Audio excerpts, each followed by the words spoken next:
that point yet, but I have.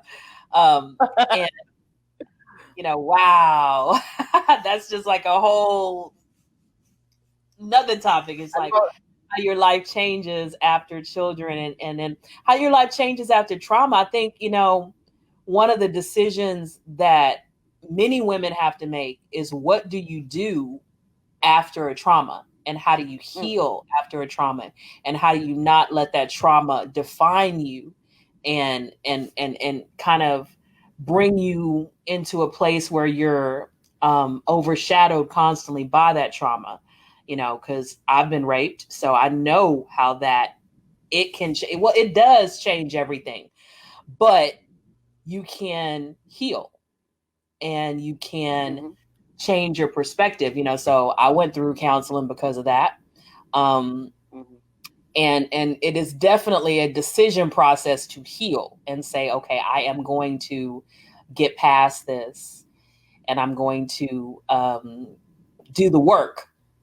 Because it's, I heard somebody say, it might have been Will Smith or somebody, they said, it wasn't your fault in a sense, because that person did what they did, but it is your responsibility to deal with the after effects on you. And, Mm-hmm. they may never take any ownership of what they did.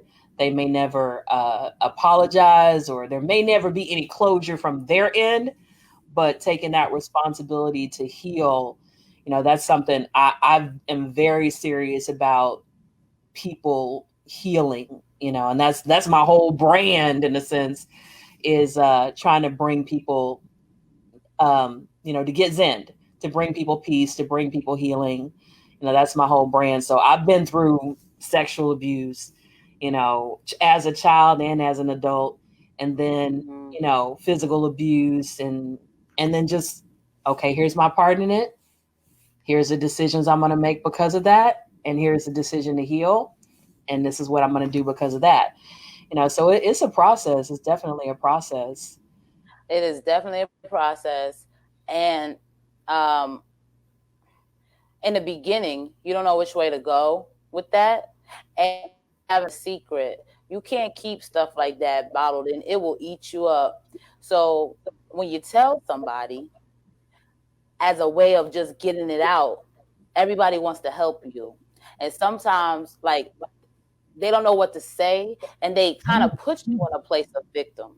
What did you do? Oh no, and then they come from the right spot, but you don't want to live where they're trying to put you, because Yeah. you're not trying to have multiple personality disorder, because you splinter the Yeah. victim off, Yeah. and then you're somebody else over here, and then this person is still here, and that person's going to creep into you. It's not going to work well. You have to deal with the whole thing, and I had to deal. I said, I'm not a victim. I will not claim victim, because you're not going to have control over me. That situation happened. Okay, you got the best of me. That was my bad. I slipped. But it took me a minute to get to that point. My bad. I slipped. My bad. Even though you attacked me, my bad. That's growth. That's maturity. That's stepping back and being objective, not subjective. Take emotions out. Where's your fault, if you want to say that, because that sounds so insensitive, but where's your fault in your trauma? Step back and relook at this. Where did you mess up? Okay, it's like military. Now you know where to put the barracks up at. Don't step back into that. Learn from this. Don't go that way again.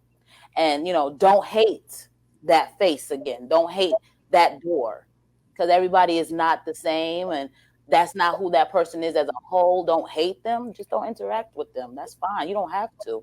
And that helped me heal. I never claimed victim. People hate it. I took it straight to the stage. I did.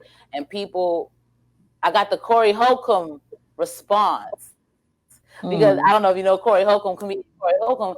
He's very shock comedy, and you usually don't laugh at his show. It's usually and he's okay with that. You know what I'm saying? He's okay with that response. So when I started telling, to get it off, to process, to heal, I made up a set about what happened to me, and people was like, "Ooh," they didn't know how to take it, and I had to say, "It's okay. This is how I heal," and they were able to receive it. And then I came with the funny, so they didn't take it. So they wanted to feel so horrible for me, but then I punched them in the gut with it, and they're like, I can't message you. You know what I'm saying? But I'm telling you my truth. And Mm. it heals me also. Like, you need to get it off your chest, but you have to take on that responsibility, like you said, on yourself. You have to see what you can see and fix what you can fix, and let it go. Let go and let God, literally, you know?